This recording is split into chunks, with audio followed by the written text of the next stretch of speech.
그거 진짜 좋아? 뭐? 아 이거? 응. 개 좋아. 미쳤어. 그래서 게임 잘 돼? CPU가 겁나 좋아. 그래서 잘 되냐니까? CPU가 좋아. 응, 그냥 CPU가 좋아.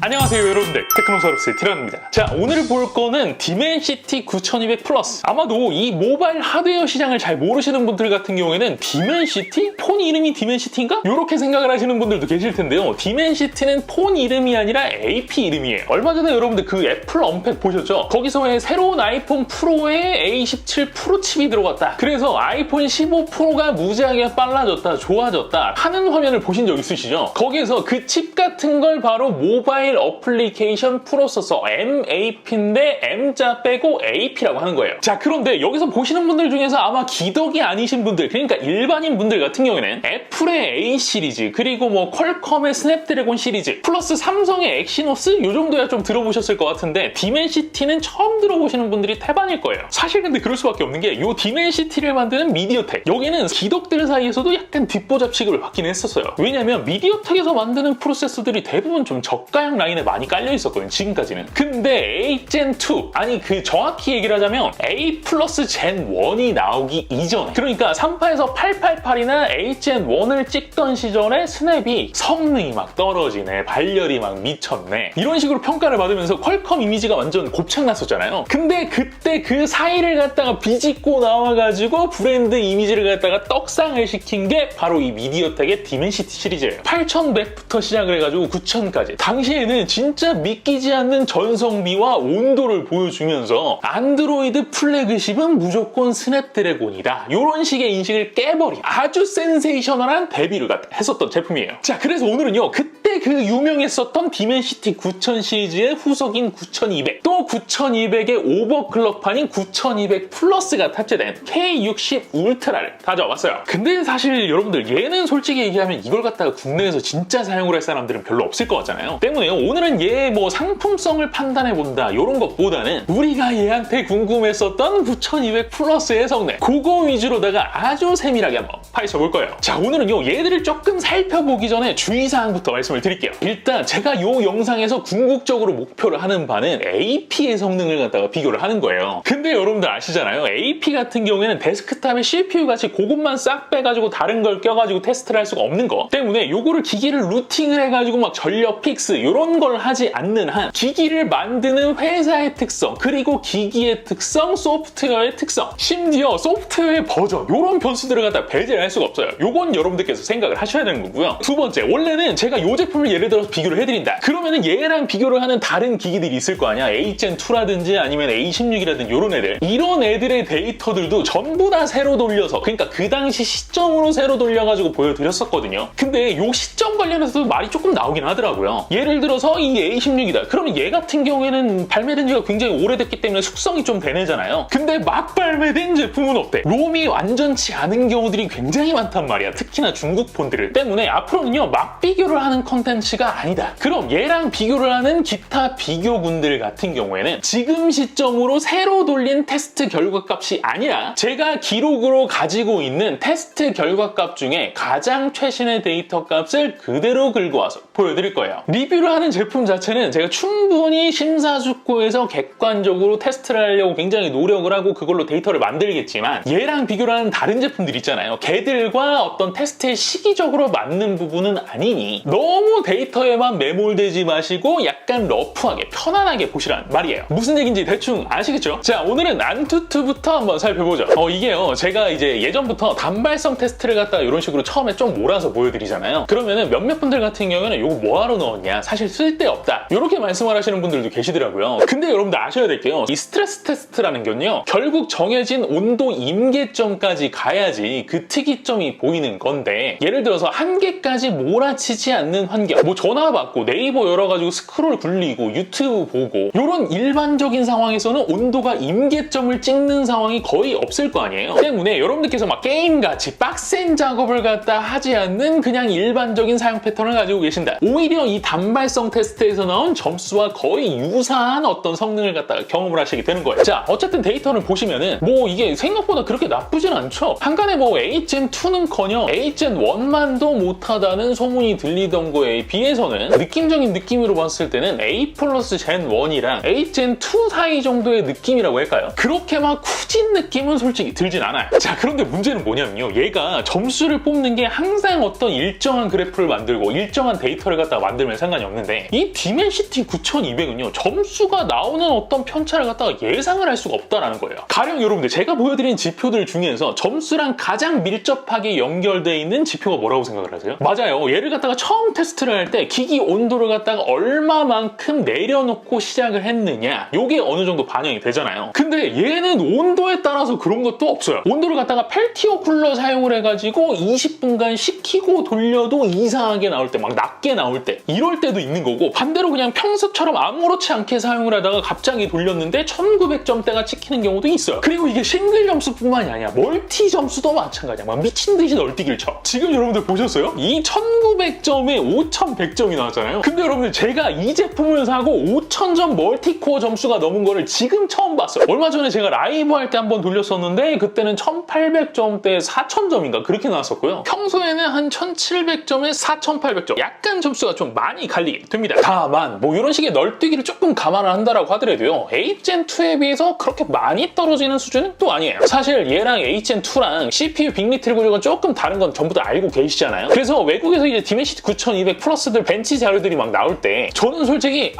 퀄컴에서 굳이 A710을 섞어가지고 8gen2를 갖다가 만든 이유가 있구나 이런 식으로 생각을 했었단 말이에요. 근데 그거에 비해서는 그렇게 크게 차이 나는 모습은 아닌 것 같다라는 생각이 듭니다. 자, 이거는 이어서 스트레스 테스트 결과 그래프인데 여러분들 어떻게 보이십니까? 생각보다 그렇게 좋아 보이진 않죠. 특히 요 구간 이게 도대체 뭔가 싶죠? 물론 요게 매번 돌릴 때마다 이렇게 나오진 또 않아요. 어떤 때는 또 싱글 점수는 한참 있다가 떨어지는 대신에 지금 이거보다 멀티를 초장부터 미친 듯이 박살을 낼 때도 있어요. 그러니까 지금 보여드리는 자료는요, 여러분들 점수가 널뛰기를 하는 과정 중에서 제 기기에서 가장 평범하게 일반적으로 보일 때의 패턴을 갖다가 딱 보여드리는데 그게 이런 모양으로 딱 떨어진다라는 거예요. 자, 그럼 여러분들 이쯤에서 추론을 한번 해봅시다. 얘는 도대체 왜 이렇게 빨리 점수가 박살나게 된 걸까요? 맞아요. 이유는 하나밖에 없어. 스로틀링 로직이 다른 애들에 비해서 미친 듯이 타이트하기 때문이에요. 최근에는요, 여러분들 제가 이런 긱벤치를 돌릴 때는 이제 온도 테스트를 잘 안 하거든요. 왜냐면요, 일단 첫 번째 요즘에 나오는 플래그십 AP들 같은 경우에는 어느 정도 그 성능이 상향 평준화가 되어 있는 편이잖아요. 싱글이든 멀티든. 그리고 두 번째 게이밍 성능, 그러니까 GPU 성능이 굉장히 중요시되는 어떤 시대가 되어버렸기 때문에 이 GPU에서 전력을 갖다가 빨아 당겨서 쓸 것을 감안을 해가지고 CPU에서는 상대적으로 좀 헤드룸을 많이 두는 편이거든요. 온도적 헤드룸을. 이러다 보니까 재밌는 데이터가 안 나와. 온도를 찍어봐야 어차피 뭐 40도에서 껄쩍대는 정도? 한마디로 CPU에 몰빵하는 세팅 자체가 아예 없어진 게 추세. 하지만 어느 정도 가이드라인이 있단 말이야. 한 40도 초반대부터 한 37도 이런 정도 수준? 그러니까 보통 체온보다는 조금 높게 측정이 되는 편이에요. 그리고 제가 예전에 K50 프로를 갖다가 잠깐 보여드리면서 진짜 온도가 어마어마하게 좋다 이런 평가를 내렸었던 이 디멘시티 9000이 그나마 제일 낮은 편인데 얘가 한 35도가 찍혀. 근데 이 디멘시티 9000에 비해서도 1도 이상이 더 낮게 측정이 됩니다. 자, 그렇다면 여러분 우리가 여기까지 딱 보면은 또 이런 궁금증이 생기게 되잖아요. 얘는 도대체 왜 이런 식으로 세팅을 했을까? 왜 스치기만 해도 성능이 쭉쭉 빨리게끔 세팅을 해놨을까? 이렇게까지 쭉쭉 빨아당기게 만들어 놓을 필요가 있었을까? 이런 식으로다가. 자, 그런데 이유는 아주 간단합니다. 우리도 이미 알고 있어요. 그래요, 맞아요. 아까 전에 얘가 다른 어떤 8젠 시리즈에 비해서 GPU 성능이 좀 딸린다고 했잖아요. 이 뱁새 GPU를 가지고 황새 GPU의 보폭을 따라가기 위해서 아주 가랑이가 찢어지게끔 보폭을 넓게 세팅을 해놨기 때문에 3D 마크 61루프에서 약 48에서 49도대. 물론 요게요, 최근에 이제 제가 여러분들께 Y70 같은 애들을 갖다가 많이 보여드렸기 때문에 이 온도가 뭐 그렇게 크게 감흥이 오지 않으실 수도 있어요. 하지만 제가 늘 말씀드리잖아요. 게이밍 폰이랑 일반 폰은 기준이 다릅니다. 막 50도를 넘게 막 올라가는 상황, 이런 일반 폰에서는 정상인 게 아니에요. 때문에 얘가 범사용 폰으로 세팅이 되어 있다는 점, 그리고 중국 폰이기 때문에 기본적으로 다른 이제 갤럭시라든지 아이폰에 비해서 상대적으로 온도의 헤드룸을 갖다가 더 높게 준다는 점을 감안을 해도 이 정도면은 이 GPU에서 거의 전력상 제한이 없게끔 맥시멈 전력을 빨아당길 수 있게끔 온도 세팅이 된 게 맞아요. 자, 그렇다면요, 우리가 또 요즘 되면 이런 게 궁금하게 되잖아요. 이렇게 무리를 해서 GPU 몰빵형 전력 세팅을 했다면 반대급부적으로 점수는 좋아졌어야 될 거 아니야. 그래서 점수도 한번 확인을 해봤는데요. 이게 여러분들께서는 어떻게 느끼실지 저도 정확하게는 모르겠는데, 제가 생각을 했을 때는 그렇게 밀어넣은 대가로 얻은 점수치고는 조금 아쉬운 것 같아요. 자, 일단 11루프까지는 그래도 어느 정도 버티는 편인데 그 뒤로 주룩주룩 흘러내리기 시작하죠. 그리고 20루프 이상 쭉 밀려 내려온 다음에 최종 2000점에서 1900점 사이. 근데 제가 아까 전에 민13에서는 어느 정도 온도가 나왔었다고요? 46도에서 48도. 그러면은 얘보다 조금 낮게 유지가 된 거죠. 그 상태에서 점수가 거의 뭐 900점에서 1000점 가까이 벌어지는 모습을 볼 수가 있어요. 근데 모르겠어요. 이런 모바일 기기 같은 경우에는 CPU랑 GPU가 따로 들어가 있는 게 아니라 AP 안에 합쳐져 있잖아요. 때문에 GPU의 성능을 쳐서 CPU의 성능을 끌어올리던, 아니면 CPU의 성능을 쳐서 GPU의 성능을 조금 더 끌어올리던, 이걸 밸런스적인 측면에서 봐야 돼. 그래서 밸런스적으로 최종 성능이 어떻게 조화롭게 이 정도가 나온다, 이렇게 평가를 받기는 받아야 된다고요. 하지만 지금 얘 같은 경우에는 어떻게 하든 전력을 막 퍼먹이던 어쨌든 간에 그냥 말리로는 그 아드레노 자체가 어떤 식으로도 해결이 안 되는 그런 상황처럼 보이잖아요. 그러니까 뭐랄까, 원래 수학은 잘하고 영어는 굉장히 부족한데 50점 나오던 이 영어 점수를 갖다가 70점으로 끌어올리기 위해서 100점 맞던 수학의 공부를 소홀히 해가지고 70점으로 내려온 느낌이라고 해야 될까? 이렇게 세팅을 하는 게 체감 성능을 어떤 높이기 위해서 옳은 방법인가? 이런 의문은 개인적으로 조금 들긴 하더라고요. 자, 그렇다면 여러분들, 도대체 그럼 얘는 왜 CPU 성능을 깎아서라도 GPU 성능을 올려가지고 밸런스를 맞추려고 한 것일까? 이미 여러분들 이유는 전부 다 알고 계시잖아요. 맞아요. 게임 성능을 갖다가 펌핑을 하기 위해서인데요. 근데 요거는 제가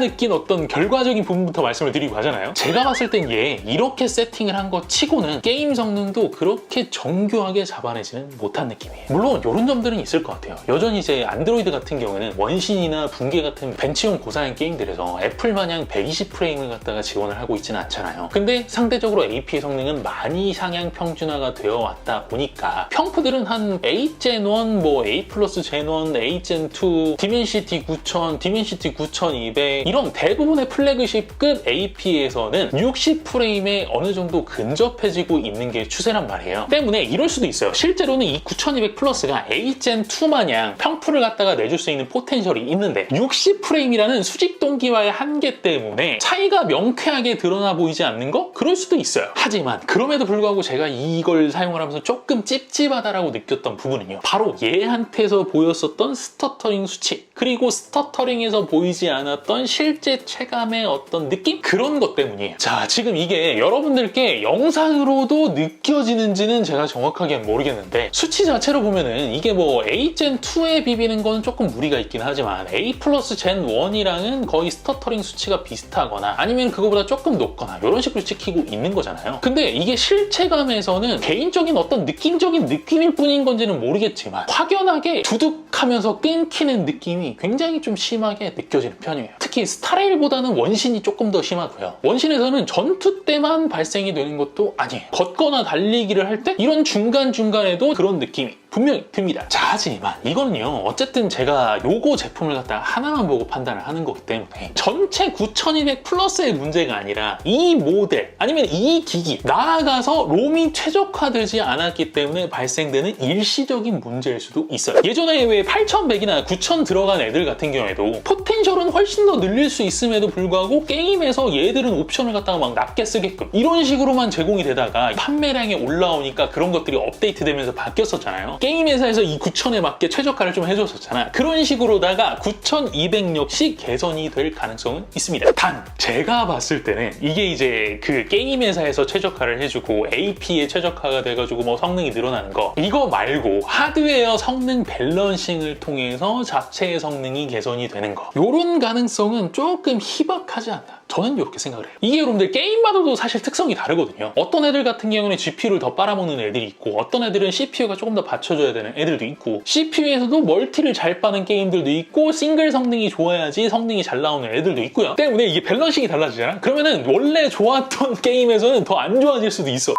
자, 그러니까 여러분들 전체 9200 플러스를 갖다가 대변할 수는 없지만 어쨌든 이 K60 울트라에 들어가 있는 디멘시티 9200 같은 경우에는 이렇게 세팅이 되어 있다는 거예요. 상대적으로 CPU 성능은 GPU의 전력을 갖다가 몰빵을 할 때를 가정을 해가지고 보수적으로 세팅이 되어 있다. 그러니까 만약에 내가 겜돌인데 이 디멘시티 9200 플러스가 자꾸 눈에 들어온다. 그럼 내가 하는 게임이 그런 특성에서 성능이 어떻게 뽑힐지 요걸 갖다가 조금 고민을 해보셔야 된다는 거예요. 대충 여러분들 무슨 얘기인지 아시겠죠? 자, 이제 마지막은 배터리 한번 확인을 해보죠. 먼저 배터리 용량은 5000mAh, 밝기는 수동 352니트로 고정 세팅을 했고요. 디스플레이는 가변 주사율 세팅을 한 다음에 원신을 플레이를 했을 때 전력 그래프는 이렇게 동 환경에서 A젠2랑 A 플러스 젠1의 소모 전력은 요 정도로 찍힙니다. 자, 뭐 소문에는 이게 폰 주제의 전력을 갖다가 10W 이상씩 퍼먹는다 이런 얘기도 있긴 했었는데 지금 봤을 때는 그런 정도는 아닌 것 같긴 하죠. 다만 요거 이제 요 동일한 전력 상황에서 게임 퍼포먼스를 비교를 했을 때를 가정을 하면 어쨌든 9200 플러스보다는 A젠2가 더 나은 결과를 갖다가 보여줬던 게 사실이기 때문에 한마디로 더 낮은 전력에서 더 높은 성능을 뽑아냈었다는 거예요. A젠2에서. 그러니까 부하시 전력 효율은 어디가 더 좋다? A젠2가 더 좋다. 이렇게 정리를 하는 게 맞아 보이고요. 그 밖에 요거는 그냥 여러분들 참고하시라고만 보여드리는 건데 유튜브 스트리밍 시 플레이 타임은 약 13시간 21분. 배터리 용량부터 밝기까지 동일 선상에서 놓고 비교를 한 애는 아니긴 하지만 스냅드래곤 A젠2가 탑재되어 있었던 미13이 4500mAh, 밝기 304니트 동 세팅에서 플레이 타임이 11시간 37분이었던 걸 감안을 했을 때 저부하에서 아주 대략적인, 그러니까 그냥 뇌피셜적인 전력 효율은 아주 세밀한 차이까지는 모르겠지만 그 TDP 수치에서 오는 어떤 그 묵직한 느낌이 차이? 그런 정도는 아닌 것 같다. 그냥 저부하상 플레이 타임은 유사할 것 같다. 이런 식으로다가 정리를 해드릴 수가 있을 것 같아요. 자, 오늘은 이렇게 해서요. 기덕들 사이에서 아주 굉장히 주목을 많이 받았었던, 기대를 많이 받았었던 그 녀석 디멘시티 9200 플러스라는 AP에 대해서 간단하게 알아봤어요. 이게 솔직히요, 이 디멘시티 9000을 써보고 야 이거 뭐지? 이런 생각을 했던 분들 같은 경우에는 이 결과 보시고 조금 뭔가 실망을 하셨을 거예요. 원래 그렇잖아요 여러분들. 시장이 이런 식으로 잔잔하게 흘러가잖아. 양강 구도로 흘러가게 되잖아. 그럼 손해를 보는 게 누구냐면 바로 소비자예요. 애플이 독주해먹는 것보다는 스냅드래곤이 올라와서 경쟁을 해주는 게 좋은 거고, 또 그 두 놈이 경쟁을 하는 것보다는 디멘시티까지 올라와가지고 막 가격 경쟁을 하는 게 우리한테는 베스트인 거거든. 근데 이 디멘시티 9200 플러스는요 9000이 나왔을 때 그 센세이셔널함은 솔직히 없는 것 같아요. 다만 요거를 뭐 긍정적으로 좀 받아들이자면요, 스냅드래곤이랑 얘랑 어떤 성능의 격차가 자칫 잘못해서 한번 삐끗했다 그러면은 다시 엎어질 수도 있는 그런 상황이잖아요. 때문에 앞으로 퀄컴이 일을 잘할 수 있게 계속 좋은 제품을 생산해낼 수 있게 긴장감을 갖다가 빡 주는 용으로 얘가 어느 정도 그 역할을 하고 있다. 이렇게 보면은 나쁘지 않은 걸 수도 있을 것 같아요. 무슨 얘기인지 여러분들 아시겠죠? 오케이? 자, 오늘 영상은 여기까지입니다. 영상이 재밌으셨다면 구독과 좋아요 그리고 알림 설정 꼭 잊지 말아주시고요. 저는 다음 시간에 또 재미있는 영상으로 찾아뵙도록 하겠습니다. 지금까지 저는 티라노였습니다. 고맙습니다. 아까는 또 3400, 3500 나오네. 또 3000 나오네. 아니 도대체 이 3600점, 4000점 어떻게 나오는 거야?